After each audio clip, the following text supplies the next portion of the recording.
A very good morning to all of you. Let us continue our discussion further. कल income statement का discussion क्या था? बोलो, starting point of income statement, उसमें से variable cost minus होता है, देन व्हाट यू गेट, उसमें से then EBIT is also called as operating profit, उसमें से interest, then after that then if there is any preference dividend deduct it, फिर earnings available for equity shareholders, short form या full form भी बोल सकते तुम लोग, and then we divided by number of shares to get EPS. Jadhav lecture बघितलं का पूर्ण? नक्की नक्की, गुड बॉय. चलो, we'll continue our discussion today with the main crux of the topic, that is leverages. Before that, let me ask you a very simple question. दो second के लिए calculator दे.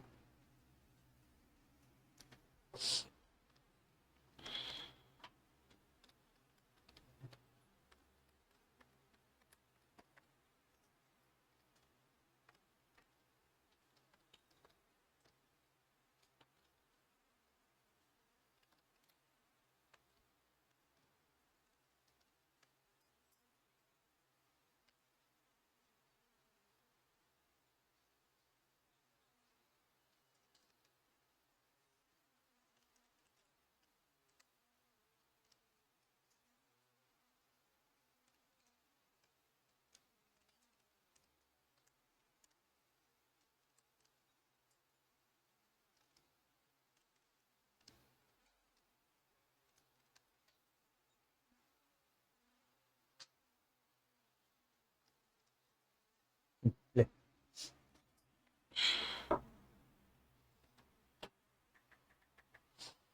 चलो, let us say this is a simple question for you.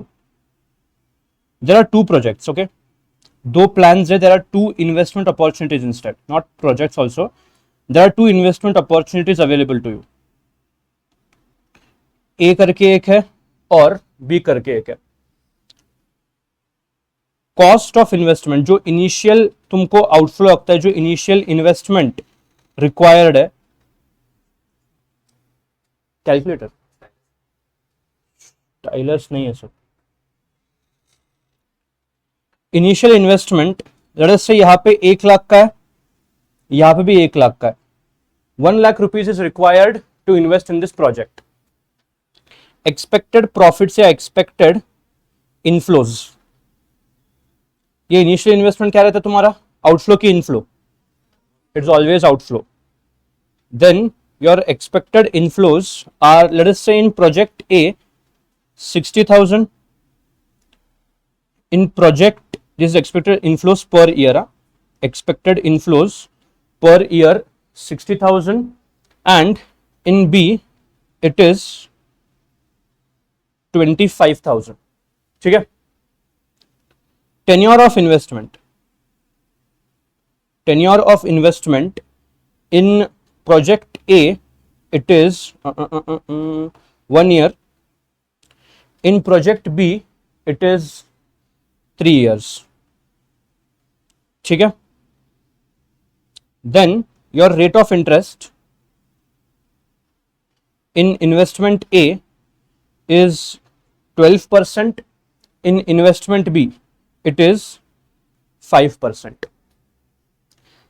Structure okay सबको? Initial investment है, there are expected inflows per year, tenure of investment 1 year for project A, 3 years for project B, and you have got rate of interest as 12% and 5% obviously per annum. I ask you, which investment is preferred?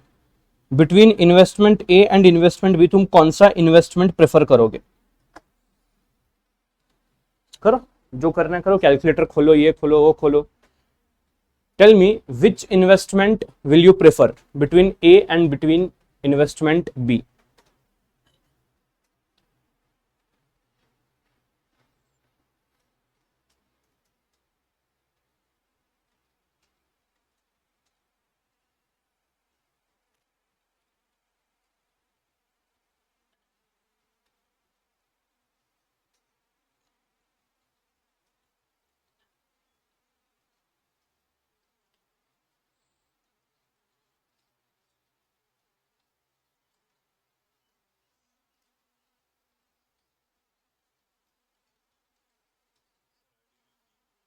B, okay, क्यों,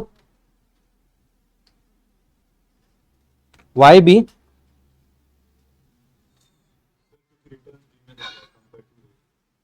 On what basis did you arrive at this conclusion?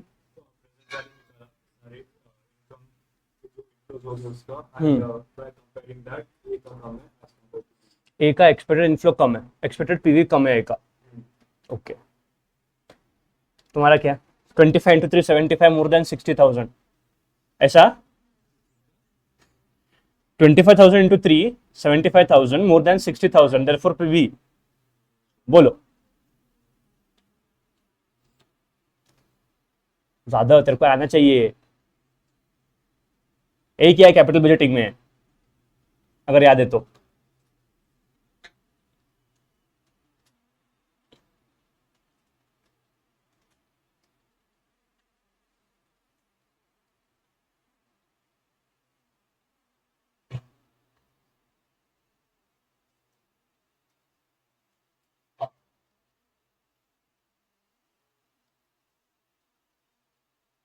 बोलो,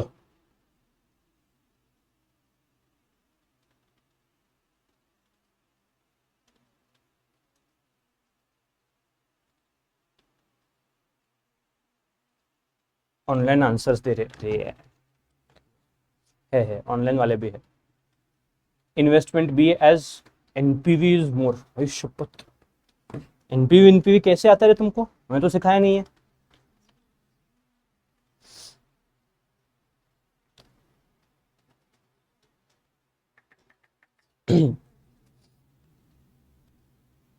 चलो, tell me one thing, project A का tenure कितने साल का है? 1 year. मतलब ये जो 60,000 का कैश इनफ्लो होगा ये 1 ही साल होगा।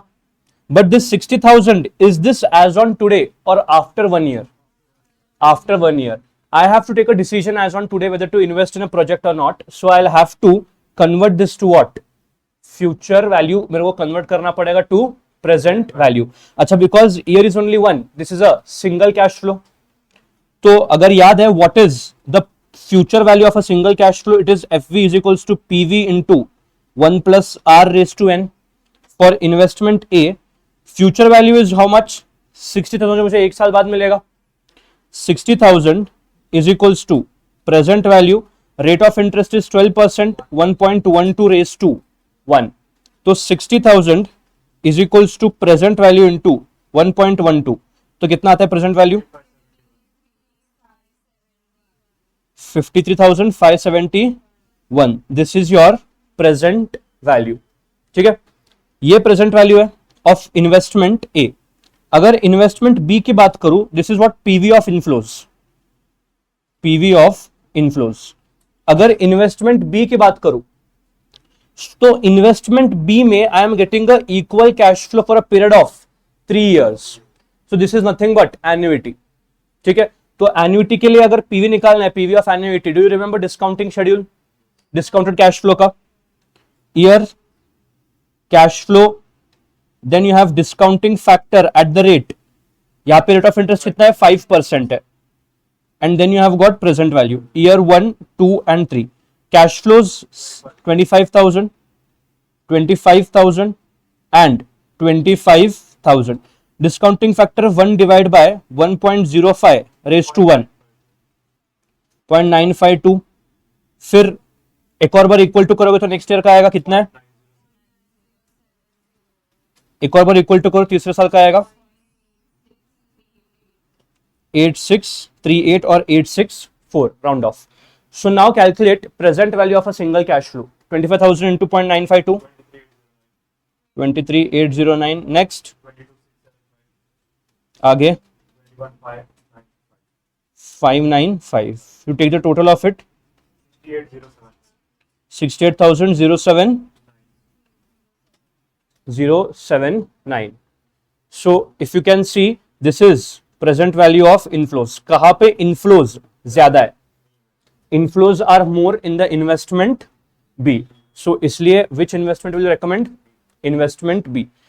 Now अगर तुम चेक करोगे ये जो इन्वेस्टमेंट ए और बी का डिसीजन लिया मैंने, I have not taken just on the basis of this जो मैंने पहले बोला 25,000 into 3 75,000 more than 60,000, so investment B में जाओ. When I take decision on this basis, I am ignoring a very important concept, that is time value of money. इसीलिए मुझे उसका present value निकालना पड़ेगा. टेल मी ये प्रेजेंट वैल्यू है क्या? व्हाट इज दिस 53,571 और for that matter what is this 68,079?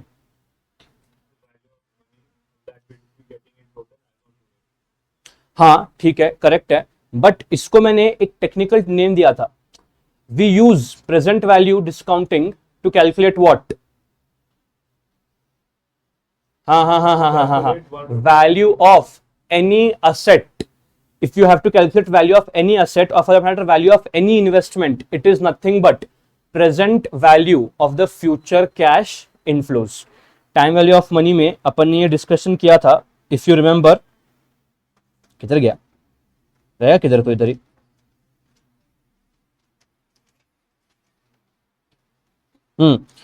Share price of a company or a fair value of an asset is present value of the cash flows expected to be derived from that asset. So ये जो मैंने present value निकाला है, ये present value क्या है? It is the value that I assign to the particular investment opportunity. कहाँ पे value ज्यादा है? Investment B. So इसलिए I will recommend what? Investment B. So ऐसे ही similarly अगर एक कोई भी कंपनी को डिसीजन लेना है कि दोनों में से कौन सा इन्वेस्टमेंट प्रेफर करना है, तो it is not earnings which you look at. You look at how much that investment is worth. Investment A is worth only 53,571. Investment B is worth 68,079. Can you please tell me why is there a difference in the present values? Rate of interest investment B का कम है, investment A का ज्यादा है. तो फिर sir ये तो अच्छी बात है ना, अगर इन्वेस्टमेंट ए का रेट ऑफ इंटरेस्ट ज्यादा है तो टेन्योर कम है. दूसरी चीज ये 5% जो है it is compounded for 3 years, whereas 12% compounding is only for 1 year. The greater the number of compoundings, more is the future value. तो इसीलिए because of this I would prefer investment B. Did I look at the earnings or did I look at the actual worth of the investment? Worth of the investment. तुम्हारे को एक notes मिला रहेगा, उसमें concept number 2 में objective of an entity रहेगा. Objective of an entity, तो ये तुम फिल करोगे. The basic objective of an entity is dash maximization and not dash maximization. The basic objective of an entity is what? Profit maximization. ठीक है, very good. Let me tell you 2 things. यहां पे fill in the blanks में 2 चीजें आएंगी. एक जगह profit आएगा, एक जगह इट विल बी वेल्थ. एक जगह प्रॉफिट मैक्सिमाइजेशन, एक जगह वेल्थ मैक्सिमाइजेशन. तुम मुझे बताओ, the objective of an entity is profit maximization or wealth maximization? It is wealth or net worth maximization. How much the project is worth. So the objective of an entity is wealth maximization and not earnings maximization. एक mark का कभी कभी MCQ पूछा जाता है. You will not gate, तुमको नहीं रे, एक मार्क का तुमको एक मार्क का एमसीक्यू पूछा जाता है कभी कभी. So usually you get case scenario based question and MCQs of 2 marks. But अगर तुम देखोगे ये 15 मार्क के लिए आता है एमसीक्यू, तो ऑड फिगर है, तो एक मार्क का एटलीस्ट सिंगल एमसीक्यू रहना चाहिए. उसमें ये पूछ सकते हैं what is the basic objective of an entity? Wealth maximisation and not earnings और प्रॉफिट मैक्सिमाइजेशन. एक और चीज, earnings can be manipulated. Earnings can be manipulated very easily. How earnings can be manipulated? तुम फेक इनकम बुक करो, fake expense book करो, automatically earnings क्या मालूम हो जाएंगे? मैनिपुलेट हो जाएंगे. But you can not manipulate what? Cash inflows. इसलिए आगे जाके you will study in accounts cash flow statement, which is more superior than your profit and loss account या फाइनेंशियल स्टेटमेंट एनालिसिस. अब ये एंटिटी चाहती तो है वेल्थ मैक्सिमाइजेशन करना, but in this wealth maximization process the entity has to face 2 risks. बहुत सारे risk रहते हैं, बट उसको अपन बाइफरकेट कर सकते हैं into 2 basic risk. One is called as business risk and the second one is called as financial risk. Any idea? बिना देखे बोलो business risk क्या रह सकता है? What do you understand by business risk?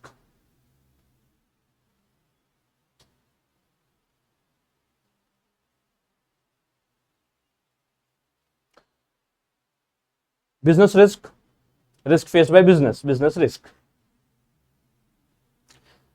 Let us say you are a company who is in the manufacturing of, let us say, गुटखा, पान मसाला, तंबाकू. कल को उठ के गवर्नमेंट ने बैन लगा दिया ऑन दीज प्रोडक्ट्स.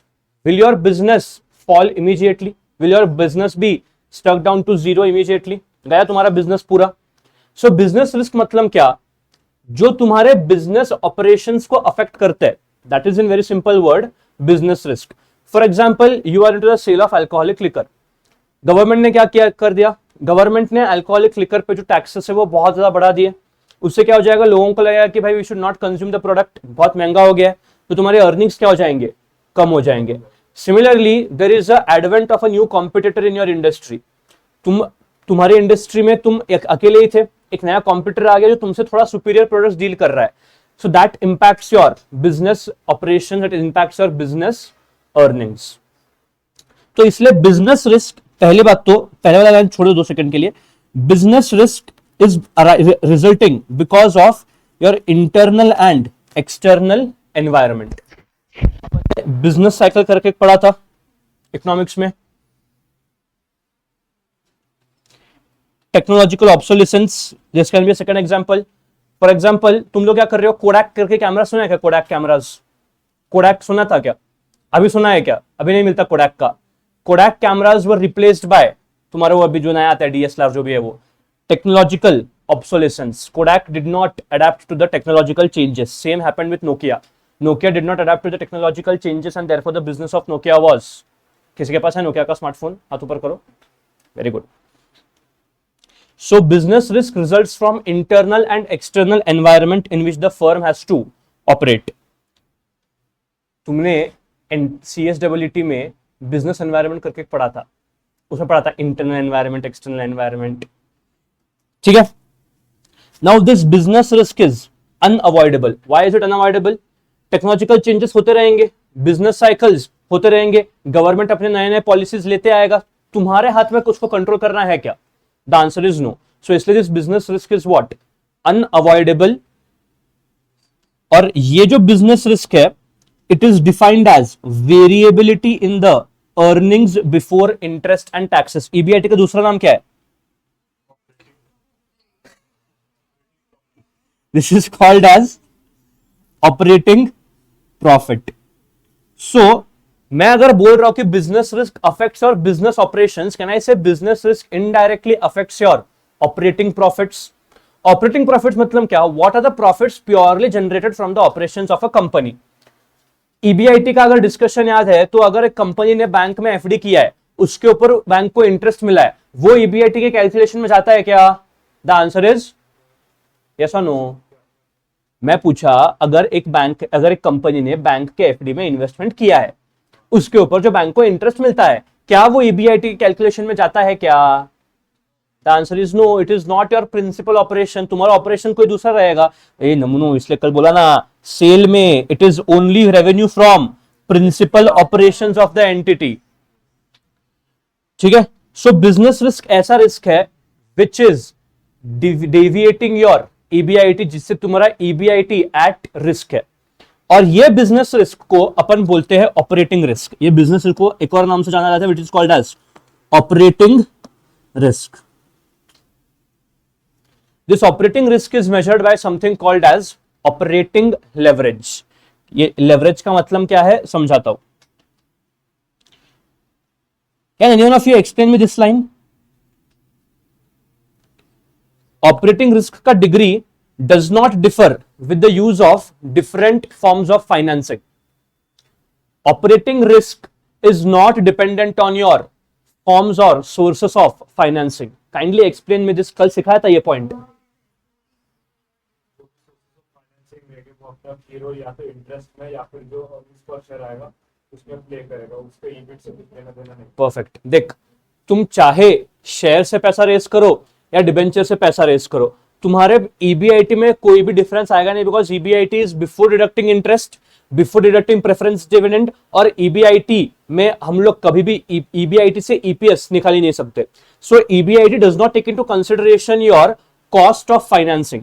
या फिर फॉर दैट मैटर एक सिंपल एजम्पशन ले लो ना यार, तुम या तो तुम्हारी मम्मी से पैसा ले सकते या तो पापा से पैसा ले सकते, दोनों तुमको 100 रुपए देंगे, मम्मी आसानी से देगी, पापा थोड़ा सुना के देंगे, तो there is a external cost associated when you borrow money from your father, but both of them will give you 100 rupees. You will go and purchase one product जो 100 रुपए का, अब मम्मी ने पैसा दिया या पापा ने पैसा दिया, क्या फर्क पड़ता है, प्रोडक्ट तो वही ले रहे हो, yes or no? So इसलिए forms of financing does not affect your operations. तुम्हारा ऑपरेटिंग इनकम ईबीआईटी सेम रहेगा, चाहे तुम डेट फाइनेंसिंग लो, इक्विटी फाइनेंसिंग लो या प्रेफरेंस फाइनेंसिंग लो। इतना अच्छा लाइन लिखा है, खुद से लिखेंगे नहीं ना बेशरम साले। Top of the page, write down, EBIT is not dependent on, EBIT is not dependent on sources of finance.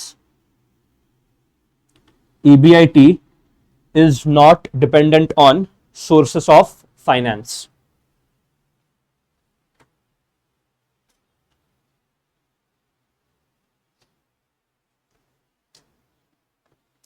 Very difficult example, पढ़ो एक बार, मेरे को नहीं आता, पढ़ा नहीं है, तुम्हें पढ़ो।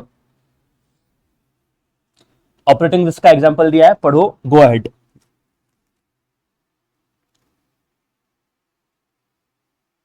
सो नया कॉम्पिटिटर आया है जिसने नया प्रोडक्ट लॉन्च किया है, इससे तुम्हारे जो तुम हो, तुम्हारी कंपनी, उसके ऑपरेशन में फर्क आ सकता है। फोल्डेबल स्क्रीन मतलब वो सैमसंग का है ना,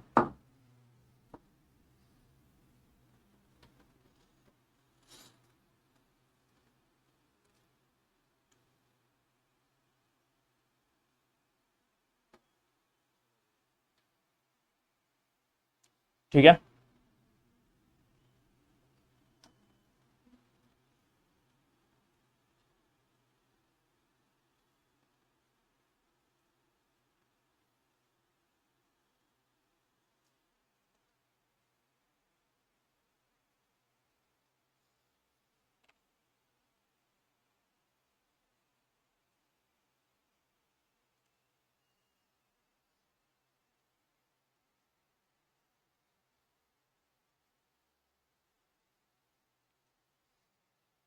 ओके ठीक है, financial risk will read in a matter of time. पहले अगर ऑपरेटिंग है तो ऑपरेटिंग लेवरेज खत्म कर देते हैं। Come to next page, operating leverage, या फिर सबसे पहले the basic meaning of leverages. पढ़ो क्या लिखा है लेवरेज का meaning. Leverage refers to taking the advantage of fixed cost funds. क्या होता है sir? Fixed cost funds, what is the meaning of this? कल अपन ने दो तरीके के फिक्स्ड कॉस्ट पढ़े थे, याद है क्या? Yesterday when we were discussing income statement we refer to two types of fixed cost, do you remember? एक था फिक्स्ड फाइनेंशियल कॉस्ट एंड दूसरा था फिक्स्ड प्रोडक्शन या fixed operating cost. Fixed production या फिक्स्ड ऑपरेटिंग कॉस्ट, ठीक है। अब मुझे बताओ लेवरेज का मतलब क्या? ये जो फिक्स्ड कॉस्ट है अपने, इनका एडवांटेज लेना। कैसे एडवांटेज लेते हैं उसके लिए नीचे है ये एग्जांपल। तो आई विल टेल यू कि how you take the advantage of this fixed cost funds, but just tell me one thing, between operating leverage या between operating risk and financial risk, क्या लगता है फिक्स्ड कॉस्ट फंड्स, ये जो दो fixed cost funds है, इसमें से कौन सा अपन ऑपरेटिंग लेवरेज मेजर करने के लिए लेंगे और कौन सा फाइनेंशियल लेवरेज के लिए? जाहिर सी बात है, जो फिक्स्ड प्रोडक्शन या ऑपरेटिंग कॉस्ट है, दिस डिपिक्ट्स, और इसकी वजह से तुम्हारा आता है ऑपरेटिंग लेवरेज, और फिक्स्ड फाइनेंशियल कॉस्ट से आता है तुम्हारा फाइनेंशियल लेवरेज। फाइनेंशियल लेवरेज समझने पहले फाइनेंशियल रिस्क समझना है, क्या है समझेंगे। अभी तुम्हारे दिमाग में 2 सेकंड के लिए फिक्स्ड फाइनेंशियल कॉस्ट हटा देना, just focus on your fixed production और ऑपरेटिंग कॉस्ट। कैन यू फटाफट give me some examples of this fixed cost related to your production? Rent हो गया, इलेक्ट्रिसिटी जो तुम पे करते हो पर मशीनरी का, सैलरी किसका, कौन से एम्प्लॉइज, जो प्रोडक्शन के एम्प्लॉइज है कि जो फैक्ट्री एम्प्लॉइज, और बोलो। फ्यूल हो गया तुम्हारा, मशीनरी फ्यूल हो गया। हाँ, अब डेप्रिसिएशन का बात तो निकाला ही है, तो I tell you one thing, ये जो अपन ये करेंगे ना वर्किंग, इसमें अपन यूजुअली डेप्रिसिएशन को इग्नोर करते हैं, आता नहीं है डेप्रिसिएशन। ठीक है, तो इसलिए depreciation is correct, is a fixed cost only but it is usually ignored. तो रेंट हो गया, सैलरी हो गया, फैक्ट्री कॉस्ट हो गया, ये सब क्या है तुम्हारे फिक्स्ड कॉस्ट जो प्रोडक्शन के साथ साथ चेंज होते नहीं है। तो फिक्स्ड कॉस्ट का सिंपल मतलब क्या है कि these fixed cost do not change with a change in the production. तो इन फिक्स्ड कॉस्ट का एडवांटेज लेना उसको बोलते हैं operating leverage. Leverage means taking advantage. तुमने अगर कोई इंग्लिश मूवी देखा है तो ऐसा एकदम ऐसे जो नेगोशिएशन के बाद बात करते हैं तो what leverage do you have, या फिर लेवरेज मतलब क्या, दूसरे के ऊपर तुम्हारा एडवांटेज क्या है। That is the basic English meaning of leverage. When I put into financial management, operating leverage means taking the advantage of fixed production और ऑपरेटिंग कॉस्ट। कैसे एडवांटेज लेते हैं, विल अंडरस्टैंड।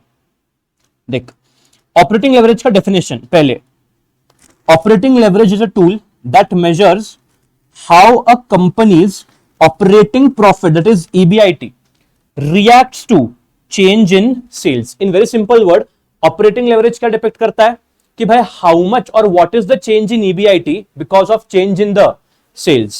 Operating leverage का मतलब क्या, how much is the change in the EBIT because of change in sales. Sales change हुआ, इस वजह से EBIT कितना चेंज होगा। अब अगर मैं तुमको बोलूं सेल्स 10% से चेंज हुए, सेल तुम्हारा कितने परसेंट से चेंज हुआ, 10%। सर क्या फिर बकवास चीज पढ़ा रहे हो आप, अगर सेल 10% से चेंज हुआ तो EBIT भी 10% से चेंज होगा ना। The answer is no. Why, will understand. OL का मीनिंग क्या, change in EBIT because of change in operating profit because of change in. मरे हुए लोग बोलो ना जोर से। अब सुन लेना, ये ऑपरेटिंग लेवरेज को कभी कभी डिग्री ऑफ ऑपरेटिंग लेवरेज भी बोला जाता है। मतलब क्या, ऑपरेटिंग लेवरेज ही।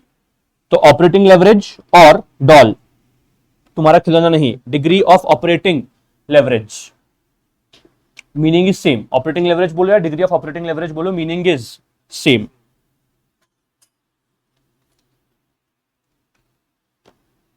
चलो कंसिडर दिस एग्जांपल जो तुम्हारे सामने है।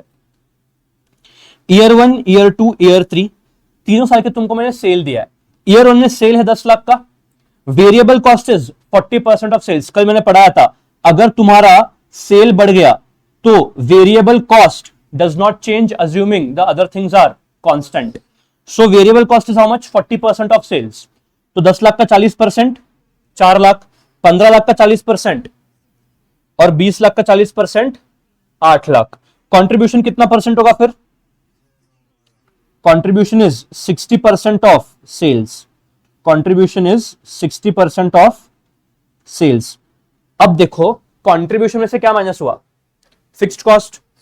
फिक्स्ड कॉस्ट मतलब क्या था, cost which remains the same. Check करो मैंने फिक्स्ड कॉस्ट को सेम रखा है। Year 1, year 2, year 3, if you can see I have ensured the fixed cost is remaining same. Year 1 में 4 लाख था, ईयर 2 में 4 लाख है, ईयर 3 में भी कितना है, 4 लाख है। Contribution minus fixed cost gives me what? EBIT or operating profit. चलो, on the calculators, let me know how much is percentage change in sales. Percentage change, absolute नहीं, percentage change in sales. From year 1 to year 2, percentage change in sales is how much? 50%. Now you'll go mad, calculate percentage change in EBIT. Calculate percentage change in EBIT. It is 250%. इतना ज्यादा, 250 कैसे होगा रे, 5 lakh minus 2 lakh 3 lakh, 3 lakh divide by 2 lakh 150। अच्छा नीचे जगह है ना लिखने को, तो मैं काय को इधर ऊपर लिख रहा। फ्रॉम ईयर 1 टू, मेरे को लगा नीचे मैंने सॉल्यूशन भी दिया है क्या। From year 1 to year 2, what is percentage change in sales, 50%, and percentage change in EBIT is 150%। Sales चेंज हुए 50% से, EBIT कितने से चेंज हुआ, EBIT कितने से चेंज हुआ, 150%। मतलब the EBIT is changing in a much more proportion than your percentage change in sales. Sir ये हुआ क्यों, why did this happen? This happened क्योंकि अगर तुम चेक करोगे कंट्रीब्यूशन में कितना परसेंट चेंज है निकालो, how much is percentage change in contribution, 50% ही है। कंट्रीब्यूशन तक सब कुछ 50% तक ही चेंज हो रहा है, तो ईबीआईटी अचानक से कूदा क्यों? Because your fixed cost remained same, so the company took the advantage of fixed operating cost. So अगर कोई कंपनी का ऐसा फोरकास्ट है कि भाई मेरे को ईबीआईटी 150% से बढ़ाना है, तो कंपनी को सेल 150% से बढ़ाने की जरूरत नहीं है, क्यों? कंपनी को मालूम है कुछ ऐसे कॉस्ट है जो सेल्स के बढ़ने पे बढ़ेंगे नहीं। कौन सा? Fixed cost. तो सेल वो सिर्फ 50% से बढ़ाएगी और ईबीआईटी उसका 150% से बढ़ेगा। ठीक है। सो अगर तुम ईयर 2 टू ईयर 3 करोगे, how much is percentage change in sales? 33 point. And what is percentage change in EBIT? 60%। मतलब if the company wants to achieve the EBIT increase of 60%, it need not increase its sales by 60%। क्यों? Company को मालूम है कि अगर मैंने cell very किया, कुछ ऐसे खर्चे हैं जो सेल्स के अकॉर्डिंग वेरी होंगे नहीं, उन कॉस्ट को बोलते हैं fixed cost. And the company takes the advantage of this fixed cost to increase the EBIT. मतलब क्या? मात्र 1/3 33.33% से अगर सेल्स बढ़ाया तो ईबीआईटी बढ़ता है कितने परसेंट से?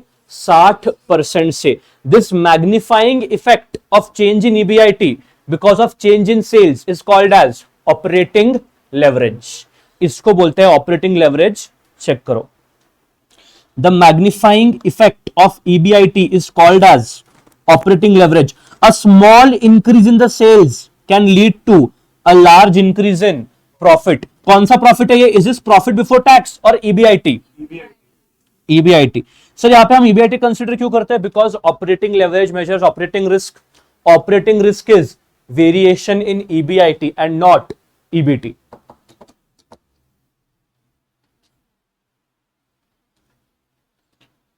चेक करो formula of operating leverage, 2 level formula. मतलब क्या? अगर 2 साल दिए है और कोई तुमको बोले कि भाई ऑपरेटिंग लेवरेज निकाल, तो कैसे निकालोगे?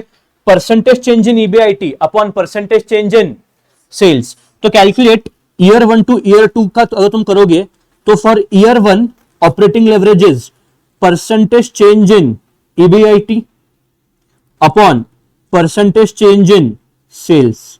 परसेंटेज चेंज इन ईबीआईटी कितना है?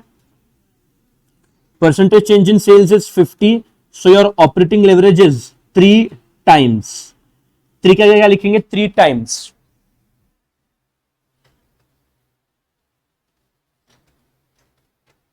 तो अगर एक कंपनी को मालूम है कि उसका ऑपरेटिंग लेवरेज 3 टाइम्स है और अगर उसको सेल्स इंक्रीज करना है 150%, सॉरी ईबीआईटी इंक्रीज करना है 150% से, तो उसको मात्र 150 डिवाइड बाय 3 50% से सेल्स बढ़ाने की जरूरत है। अगर एक कंपनी का ऑपरेटिंग लेवरेज है 2 टाइम्स और उसको ईबीआईटी इंक्रीज करना है 100% से, तो सेल्स कितने से बढ़ाना पड़ेगा? 100 डिवाइड बाय 2 मात्र 50% से। सो ये 3 टाइम्स का मतलब क्या है? What is the meaning of this 3 times?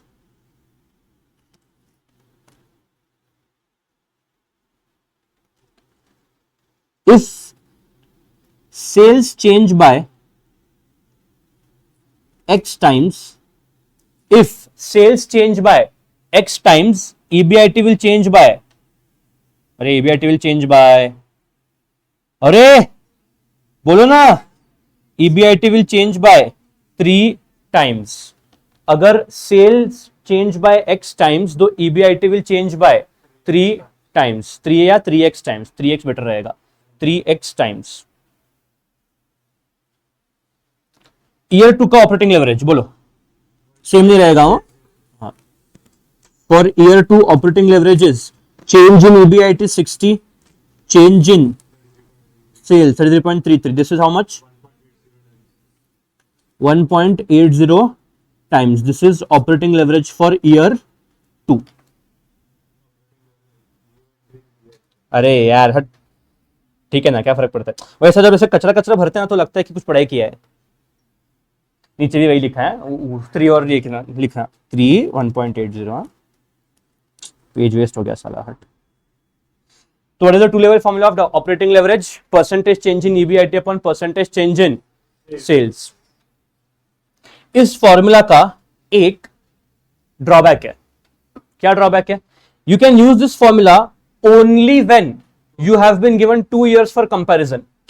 अगर मैं तुमको ईयर 2 देता ही नहीं, क्या तुम ईयर 1 का ऑपरेटिंग लेवरेज निकाल सकते थे इस फॉर्मूला से? अगर मैं तुमको ईयर 3 देता ही नहीं, क्या तुम ईयर 2 का ऑपरेटिंग लेवरेज निकाल सकते थे इस फॉर्मूला से? The answer is no.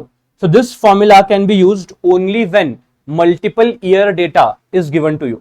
Sir what if a single year data is given? मतलब अगर मुझे सिर्फ ईयर 1 दिया है तो क्या मैं ऑपरेटिंग लेवरेज निकाल सकता हूं? The answer is yes. एक काम करो, ऑपरेटिंग लेवरेज कितना आया? 3 times है। फॉर्मूला देखने का नहीं, फॉर्मूला कुछ भी मत देखना, तुम्हारे पास 5 चीजें हैं, 1 2 3 4 5। एक काम करो, डिवाइड जो तुमको जो न्यूमरेटर लेना है लो, जो डिनोमिनेटर लेना है लो, मेरे को आंसर 3 का लाके दो।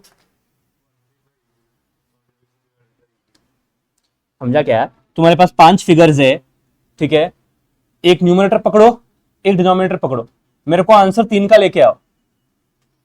It is contribution of 6 lakhs divide by EBIT of 2 lakhs। 6/2 कितना होता है?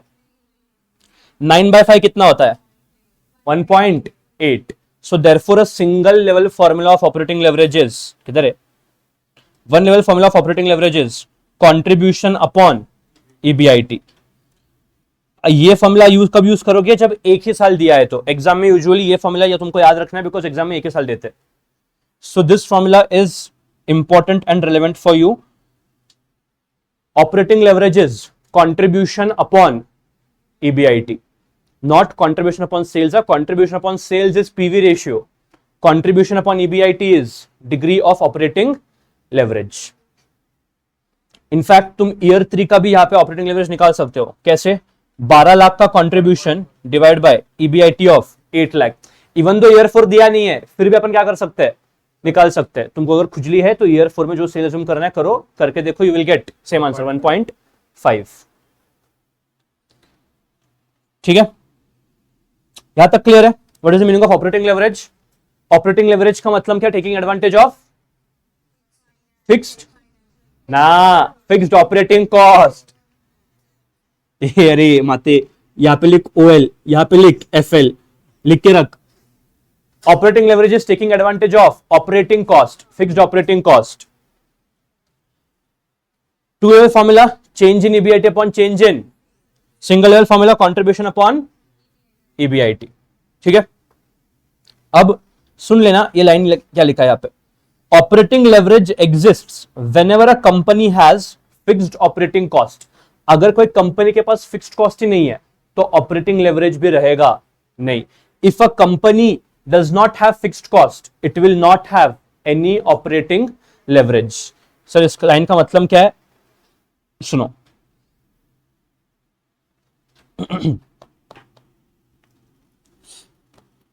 यहां पे मैं ईयर 1 ले रहा हूं, यहां पे मैं ईयर 2 ले रहा हूं।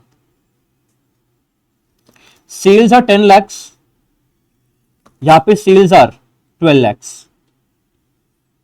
Less variable cost, let us say it is 50% for simplicity. तो 5 लाख यहां पे वेरिएबल कॉस्ट है और 6 लाख यहां पे वेरिएबल कॉस्ट है। So therefore EBIT, oh sorry, contribution और ईबीआईटी। क्यों? मैं बोल रहा हूं फिक्स्ड कॉस्ट है ही नहीं, तो contribution minus fixed cost is what? EBIT. Fixed cost is 0, contribution is equal to what? EBIT. कितना है वो? एंड यहां पे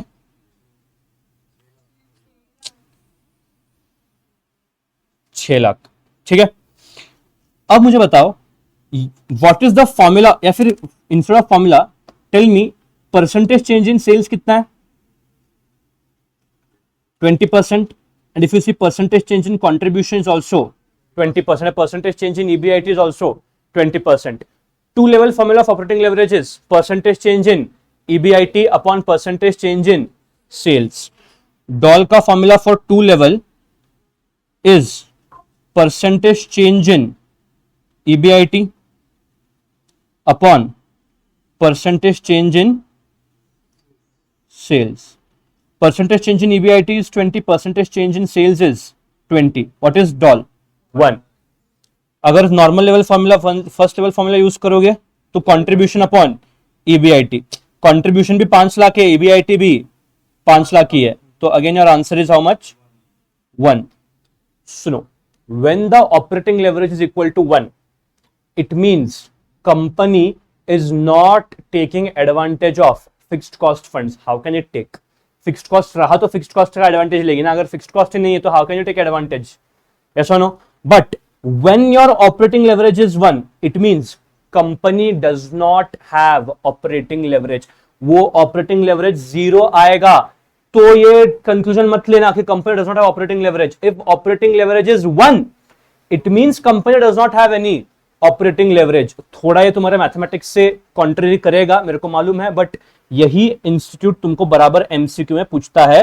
the operating leverage exists only when the company has fixed operating cost. If there are no fixed cost there would be no operating leverage. उसके बाजू में लिखो OL is equal to 1. This means no operating leverage. When I say OL is equals to 1, it means no operating leverage. Sir but answer 1 है ना? 1 है, मेरे को मालूम है, बट फिर भी तुम आंसर यही लिखोगे कि कंपनी के पास ऑपरेटिंग लेवरेज नहीं है.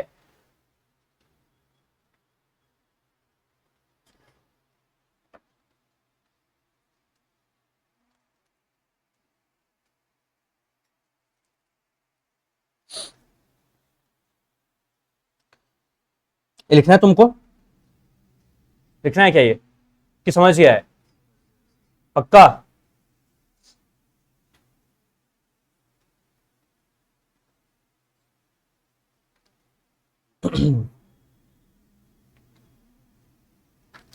बोलो, यहां तक कोई डाउट है क्या? बोलो.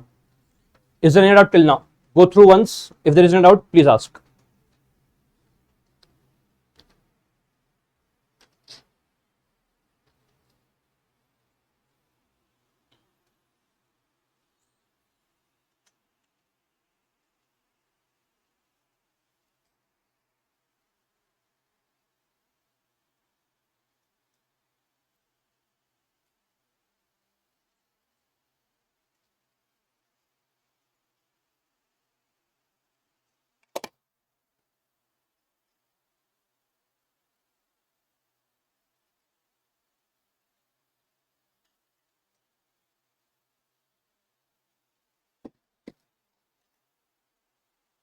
Can I go ahead? चलो, कम टू नेक्स्ट पेज. यहां पे चेक करना, कुछ इंफॉर्मेशन यहां पे दी गई है. Year 1, year 2 sales in year 1 are 10 lakh. Year 2 में सेल्स क्या हुए? क्या हुए? कम हुए. 8 लाख मेरे को भी दिख रहा है माते. क्या मतलब कम हुए? कितने परसेंट से कम हुए? So percentage change in sales is -20%, indicating decline. बाकी सब इंफॉर्मेशन मेरे लिए इररिलेवेंट है. EBIT बोलो, 2 लाख से कितना हुआ? 80. ठीक है, कितने परसेंट से गिरा? EBIT has declined bye 60%. अगर डॉल लोगे तो it will B -60 upon -20, that is 3 times. वो माइनस माइनस प्लस हो जाता है, तो don't write -3 times, it will B 3 times only. मतलब सर अगर हमारा सेल सिर्फ 20% से गिरा, अगर हमारा सेल सिर्फ 20% से गिरा तो हमारा ऑपरेटिंग प्रॉफिट 60% से गिर रहा है. The answer is yes. Why? Because operating leverage is a double edged sword, दो धारी तलवार. It can benefit you also, at the same time it can result into massive loss for you if your sales volume decrease. अगर sale decrease हुआ सिर्फ 20% से तो EBIT decrease हो रहा है by a very massive amount of 60%. EBIT is therefore a double-edged sword. OL can benefit. You can benefit from operating leverage only if the volume of sales increase. If the volume of sales decrease, the fall in the operating profit will be massive. ठीक है, this was the concept of operating leverage. अब थोड़े की points है in relation to operating leverage. पहला, can operating leverage be negative? The answer is yes, operating leverage can be negative. फटाफट से example देख लो, समझ रहा है क्या? Sales 10 lakh, variable cost 6 lakh, contribution is 4 lakh, fixed cost is 6 lakhs, EBIT is minus 2 lakh. What is the formula of operating leverage? Contribution upon EBIT. Contribution positive 4 lakh, EBIT negative 2 lakh. तो 4 by minus 2, the operating leverage is minus 2. When will the operating leverage be negative? लिखो वहां पे, when fixed cost is greater than contribution. When fixed costs are greater than contribution, operating leverage will be negative. Operating leverage will be negative.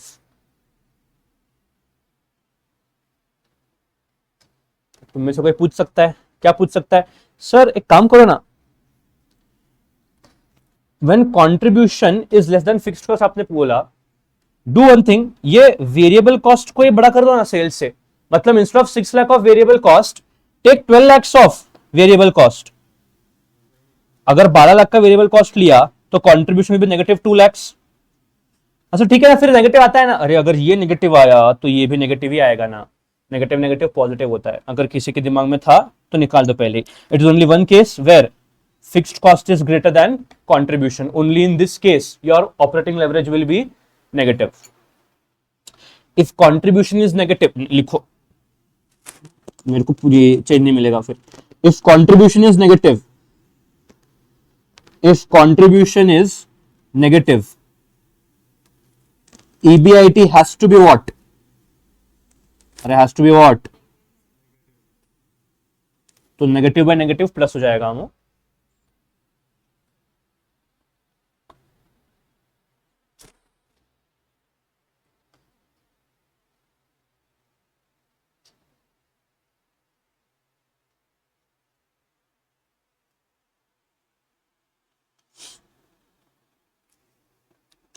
Next point, sir ये operating leverage का range क्या होगा? कौन से दो फिगर्स के बीच में operating leverage आ सकता है? देख, operating leverage can be any number more than 1। Operating leverage can B 1.2, it can B 3, it can B 4, it can B 10, 15, 20, कुछ भी तुम्हारे ऊपर है। या ऑपरेटिंग लेवरेज 1 भी हो सकता है। If operating leverage is 1, tell me what do you infer? No fixed cost, मतलब even if operating leverage is 1, there is no leverage. तो if fixed cost is 0, operating leverage is 1, as contribution will be equal to EBIT. This is the situation of no operating leverage. लिखो वहां पे, situation of no operating leverage. Situation of no operating leverage. तो OL can be more than 1, OL can be equal to 1 also, OL can be negative also. सुनो, OL 3 चीजें हो सकती है, मोर than 1, equal to 1, और it can B less than 0, that is negative. But ये highlight करो, OL can never be between 0 to 1। अगर exam में आंसर आया जो 0 और 1 के बीच में, समझना कहीं पे गलती किया तुम लोगों ने। OL can never be between 0 and 1। क्या? अगर कुछ गलती, अगर इनकम स्टेटमेंट में तूने फॉर्मेट में गलती कर दी तो हो गया उधर, पहले EBIT लिखा बाद में कंट्रीब्यूशन लिखा गया। सुनो, क्यू ऑपरेटिंग लेवरेज 0 से 1 के रेंज में नहीं रह सकता। What is the formula of operating leverage?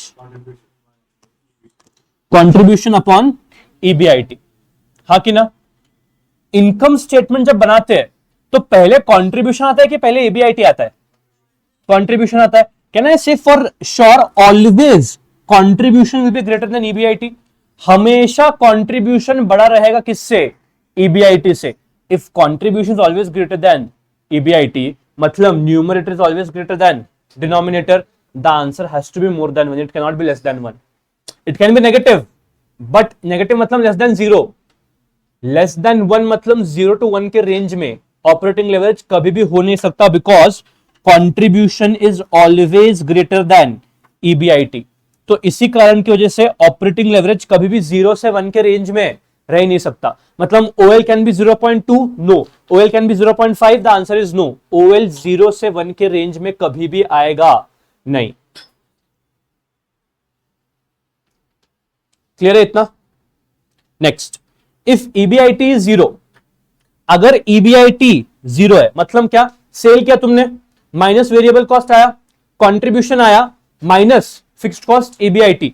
If contribution is equals to fixed cost, if contribution is equal to fixed cost, जितना contribution उतना ही fixed cost, in that case EBIT will be 0। if contribution is equal to fixed cost, EBIT क्या हो जाएगा? 0 हो जाएगा। कैसे समझाइए? contribution minus fixed cost is EBIT। if contribution and fixed cost are same, EBIT will be how much? 0 itself। What is the formula of operating leverage? क्या है? Contribution upon EBIT। अगर डिनोमिनेटर 0 रहेगा तो this will be undefined। if EBIT is 0, operating leverage is undefined। operating leverage is undefined। if EBIT is equals to 0, operating leverage is undefined। and last point, higher the operating leverage, higher is the operating risk। अगर operating leverage बहुत ज्यादा है तो operating या risk भी उसमें ज्यादा है। अगर रिस्क ज्यादा है तो रिवॉर्ड्स भी ज्यादा ही मिलेंगे। Higher the operating leverage, higher the operating risk, बाजू में लिखो हायर द रिवॉर्ड।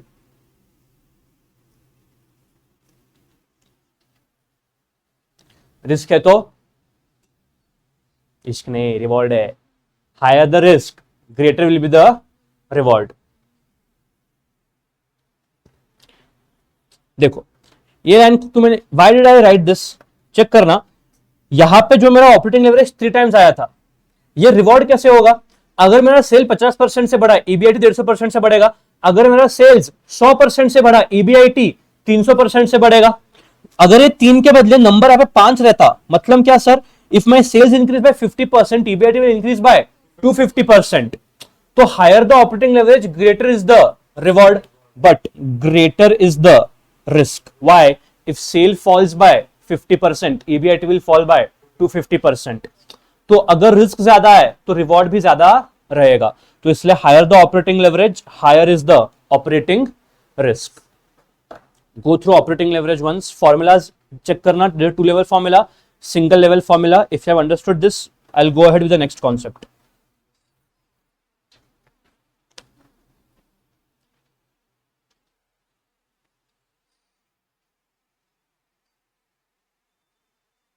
इजी है। थियरी थियरी नाही, समजा है पुढे। एग्जाम में सिर्फ ऑपरेटिंग लेवरेज पे क्वेश्चंस नहीं आएंगे, एग्जाम में तीनों आएंगे। It will be a mix question on OL, CL and FL।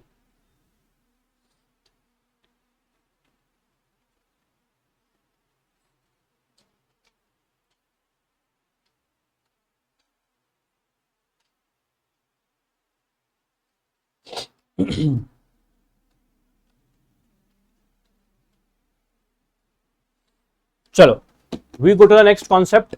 क्या हुआ? क्यों ऐसा डचक के क्यों उठी हो? अच्छा पढ़ रही है क्या? पढ़ना फिर। तू बातें कर रही थी उसके साथ इसलिए मेरे को लगा। कर पढ़ पढ़ पढ़।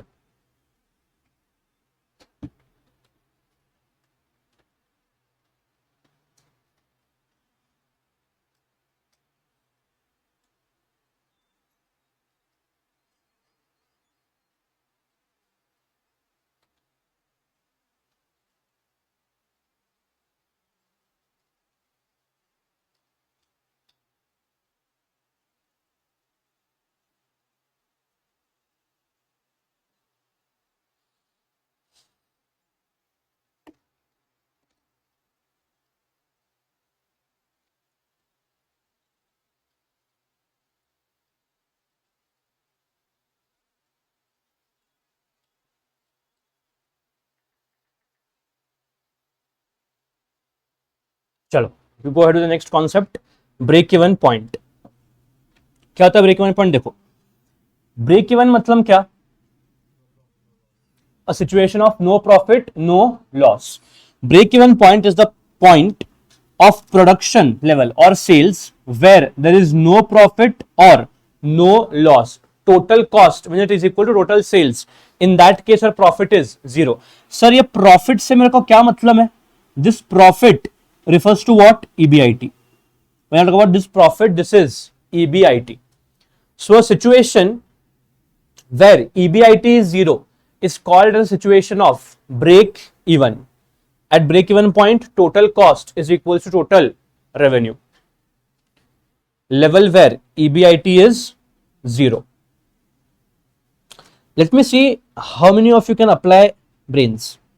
तुमको यहाँ पे क्वेश्चन दिया है, सेल्स 10 लाख सेल है, selling price is 500, 2000 unit into 500, 10 lakh के क्या है सेल्स है, 2000 units into 500 sales are 10 lakh. Variable cost is 60% of sales, 10 lakh का 60% 6 lakh, contribution is 4 lakh, fixed cost is 1 lakh, EBIT is 3 lakh. Calculate how many quantity I need to sell. अभी मैं sell कर रहा हूं कितना 2000. How many quantity I need to sell so that this EBIT will be zero. उसको बोलते हैं break even quantity, the quantity at which EBIT is zero. And when you multiply quantity by selling price you will get break even sales. Quantity मतलब क्या? Quantity sold. Break even sales मतलब क्या? Break even quantity into selling price. लिखो वहां पे बाजू में, write down break even quantity, break even quantity, sales quantity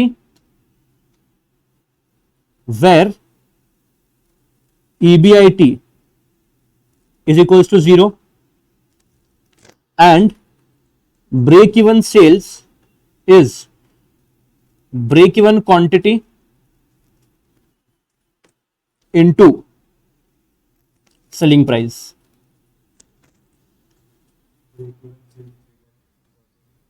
$350,000.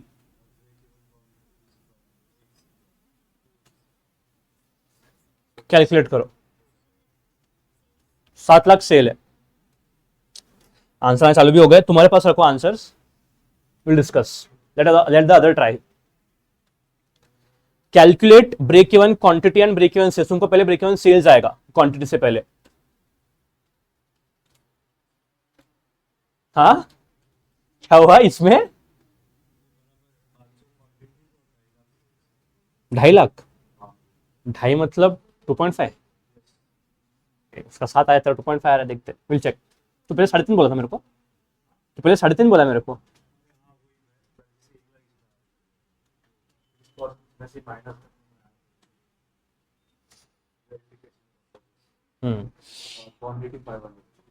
Quantity तो निकल जाएगा. क्वांटिटी 500 आया. आई गॉट मेजॉरिटी है 7 लाख की.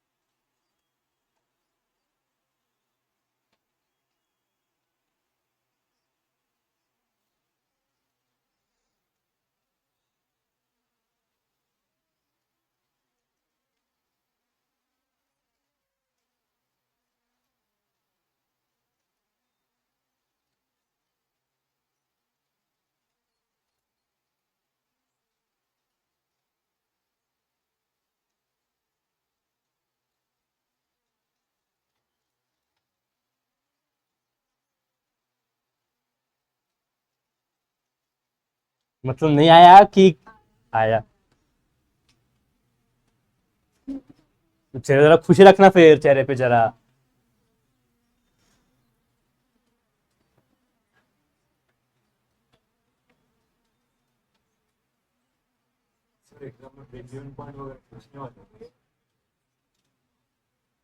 रिवर्स कैलकुलेशन के क्वेश्चन रहते हैं. They will give you break even sales and they ask you to complete the entire income statement. Break even sales, margin of safety.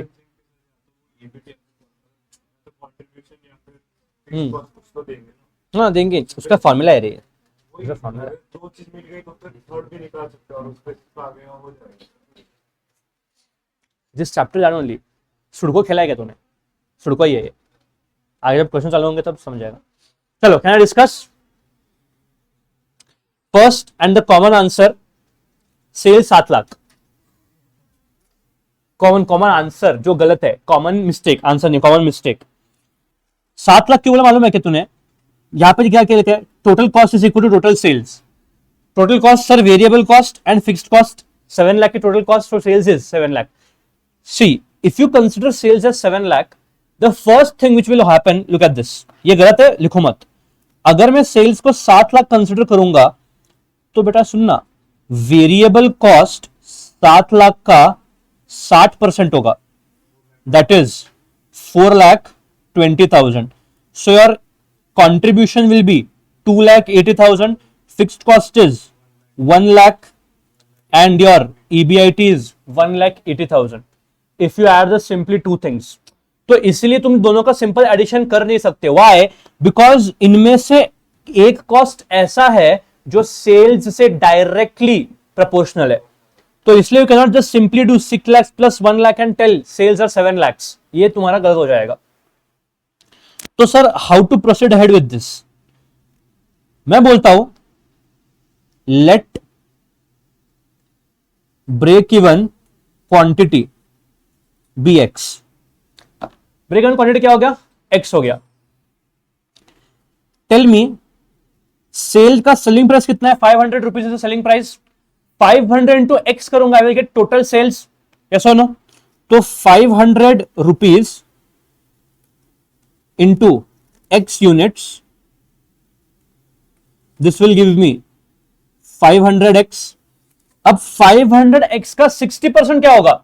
Variable cost. Variable cost is 60%, that is 300x. So what is the contribution? 200x will be the contribution. ठीक है, उसमें से क्या minus होगा? Fixed cost of 1 lakh and therefore I will get what? EBIT. अब वो EBIT मेरे को क्या चाहिए? 0 चाहिए. अब तो तुम चेक करोगे तुम्हारे हाथ में एक इक्वेशन ही फॉर्म हो गया. 200x minus 1 lakh is how much? 0. So therefore 200x minus 1 lakh is equals to 0. 200x is equals to 1 lakh. So x का वैल्यू आता है 500. x क्या था? Let the break even quantity be x. तो ये break even quantity कितना है मेरा? 500 units is break even quantity. Once I get quantity, break even sales is equals to break even quantity into selling price. That is 500 into 500, that is 2,50,000. If you have got first break even sales and then break even quantity, still correct. This is one way to do this. Assume करना break even quantity को x and then you will get your break even quantity. And once you get break even quantity, then you will get break even sales. आया? Good. Correct. 2,50,000. Don't do simple addition of variable cost and fixed cost. ठीक है, अब इतना सब exam में करने की जरूरत नहीं है. There is simple formula. काय को किया? अगर एग्जाम में फॉर्मूला याद नहीं आया तो 150 प्लस फॉर्मूलाज है एफएम में, याद ही नहीं आया तो क्या करेंगे एग्जाम में? तो इसलिए first you get a logical answer, then you have a formula also. Break even quantity, quantity is fixed cost divided by contribution per unit. Fixed cost कितना था? तो break even quantity fixed cost is 1 lakh. contribution per unit कितना है? देखो 500 का selling price है, हाँ कि ना? 40% ऑफ सेल्स इज कंट्रीब्यूशन. तो 500 का 40% is your contribution per unit. So that is 200 नहीं 200 क्या? हाँ 40%, 200. तो break even quantity is 500 units. 200 कैसे आया? Selling price into 40%, that is 500 का 40% 200. Once you get break even quantity, you can get break even sales by multiplying it to the selling price. Break even sales का भी formula है, लिखो, उसके ऊपर लिखो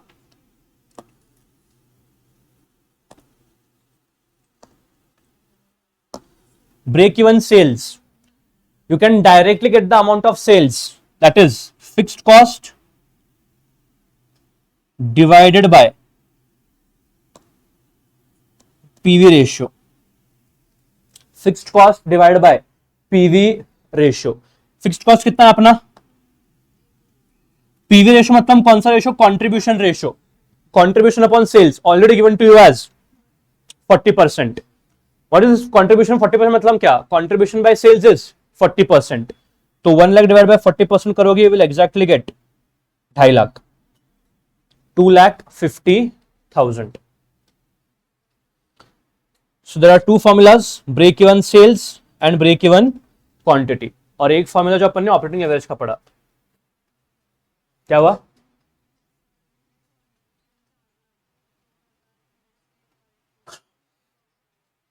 ऐसा भी आएगा. अरे मैंने क्या किया, कंट्रीब्यूशन वाज 40% ऑफ सेल्स, तो सेलिंग प्राइस का 40% कंट्रीब्यूशन पर यूनिट हो गया. सेलिंग प्राइस लेना मैंने, that is price per unit. तूने क्या किया, तूने contribution divide by number of units किया, चलता है. There can be multiple ways in which you can get the answer. It's completely okay. Final answer important है. And if you have multiple ways of getting the answer, you can be confident of your answer, like you can double check कर सकते हो दोनों method से, ये आ रहा answer कि नहीं आंसर अपना. अगर नहीं आ रहा मतलब कहीं तो गलत है, कौन सा फॉर्मूला में ऊपर का नीचे किया है. 3 फॉर्मूला सिखाया तुमको आज, operating leverage, contribution upon EBIT, ठीक है. उसका ये छोड़ दो. 2 लेवल फॉर्मूला क्या था, percentage change in EBIT upon percentage change in sales. And next break even quantity, fixed cost divide by and break even sales, fixed cost divide by PV ratio और contribution ratio. ठीक है, will stop here, will discuss margin of safety tomorrow. ठीक है, margin of safety ये भी खतरनाक है. And फिर ऑपरेटिंग लेवरेज कल खत्म हो जाएगा. We start with financial leverage. Once operating leverage is done, financial leverage is very simple. Financial leverage and combined leverage तो टाइम पास ही है. कंबाइंड लेवरेज कंबाइन, बस खत्म.